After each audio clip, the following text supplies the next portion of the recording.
What's going on, YouTube? This is SG1 Sports, and you're watching our college football channel. We continue with our 2023 schedule preview and projected record series. Oklahoma State is up next. This is what they did last year. They were 7-6. Started off really well. I mean, they won their first 5 games. They were 6-1 after a win over Texas, and then everything went downhill. You can see that schedule. It started off, I mean, I guess really there was balance in the schedule. You know, they lost to Kansas and West Virginia. Those are games, if you watched the first 5 games, you probably would not have expected them to lose to Kansas and West Virginia. But 7-6 for them, 7-5 in the regular season. They played Arizona State in the non-conference, and that was really about it.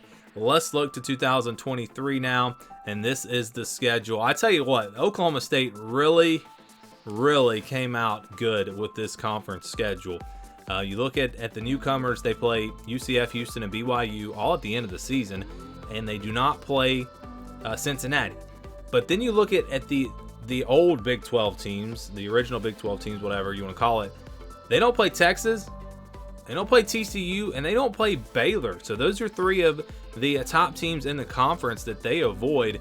So I really think Oklahoma State, they came out pretty well with this schedule. They open up on September 2nd against Central Arkansas at home.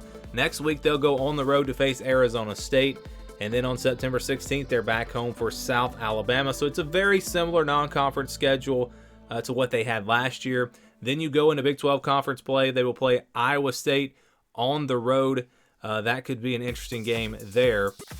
I think Iowa State's a team that could surprise some people this year.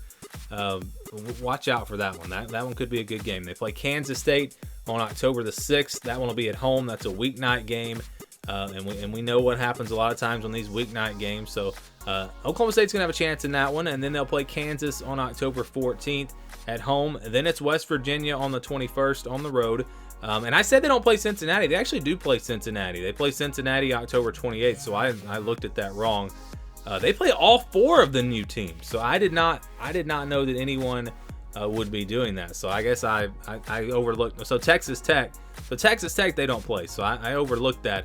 They don't play Texas Tech, who could, I mean, you're talking about potentially, I would say outside of Oklahoma, you could be possibly avoiding the top 4 teams in the Big 12 this year, because I think TCU and Texas are definitely there.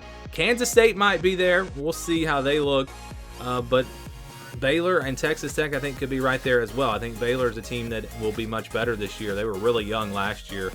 So maybe not the top 4 teams, but still, you're avoiding some of the better teams in the Big 12. I think they have a very favorable schedule there. And again, I apologize. They're just totally overlooked Cincinnati.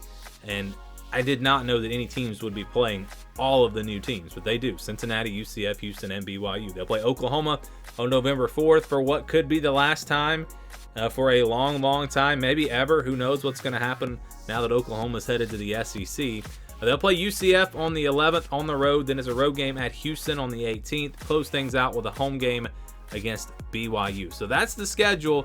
And again, I just keep going back to who they play from the teams that were in the Big 12 last year. They really avoided some of the tougher teams.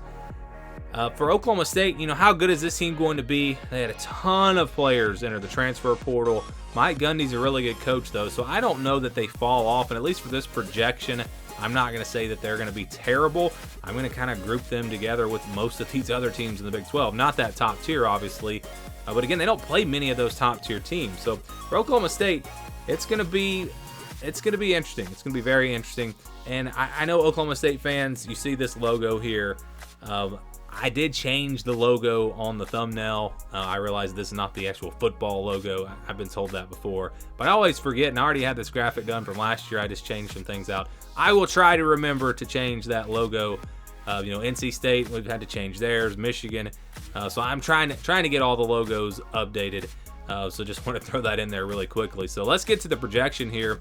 This is the scale that we'll use. If it's a 50-50 game, a game where I think the spread will be less than a touchdown, it'll be in the white. Less than 20, over 80, those are games where I think the spread will be 20 or more points.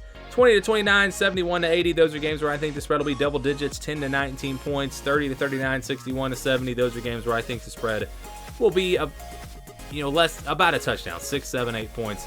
in that range. So you've got a couple easy wins here: Central Arkansas, South Alabama. Although South Alabama was pretty good last year, you cannot overlook those Sun Belt teams.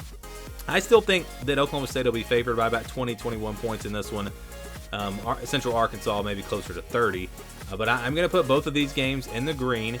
And then you go to Arizona State. I think that's a game where Oklahoma State is going to be favored by about a touchdown. And this seems like I was just really lazy on this video. But this is seriously how it came out, just because of the way their schedule is. I think the rest of their schedule is all in the 50-50 category. And it's just the way it worked out. You have a lot of parity in the Big 12 as it is, but when you look at some of these games and the home and away, so Iowa State at home, that would be in the purple because it's on the road. It's a 50-50 game. Kansas State, if that game was on the road, it would be in the yellow, but because it's at home, it's a 50-50 game. West Virginia, if it was at home, it would be in the purple, but it's on the road. And so you can kind of go through the entire schedule. If some of these games were different as far as the home and away, then you would change some of these percentages, but it worked out this way. Oklahoma, if that game was on the road, that would be in the yellow. It's really interesting how their schedule worked out to where, this is probably going to be the toughest record to predict in all of college football, at least from the teams that I've done so far, because you've got so many unknowns with this team. So many new faces. The transfer portal was just crazy. All these players leaving. And then you, of course, have players coming in. That and the fact that you have 9 games on this schedule that really could go either way depending on which way this team goes. This is a team that could go 3-9 or 4-8 potentially. Or if things click and some of these new players work out for them, they could be 9-3 or 10-2. It's crazy. It's crazy how they could be really on either end of this thing. But when you average it out, again, you count Central Arkansas and South Alabama, count those games as wins. We count Arizona State at 65%, and then all the other games are at 50%. You average all that out, and you get a record of 7-5. So kind of right there in the middle. Basically, the way this comes out is you've got Central Arkansas and South Alabama. Those are counted as wins, and that leaves you with 10 games. Basically, they're going to split those 10 games. That's what the odds would tell us. They're going to split those games, so they're 5-5, add in the 2 easy wins, and that gets you to 7-5. Again, there are a lot of challenges here. I don't know if they can get to 7-5, just so many question marks. This is one of those where, as I get into the offseason and really research these teams and do my predictions after the spring, I wouldn't be surprised if I've got Oklahoma State missing a bowl game this year. I don't know. Again, I haven't looked into it that far. Maybe I've got them at 7-5 or even 8-4 or 6-6, whatever. But when you're just kind of being conservative with this and you have the schedule that you have, you get this kind of projection. So Oklahoma State projected to go 7-5 in 2023.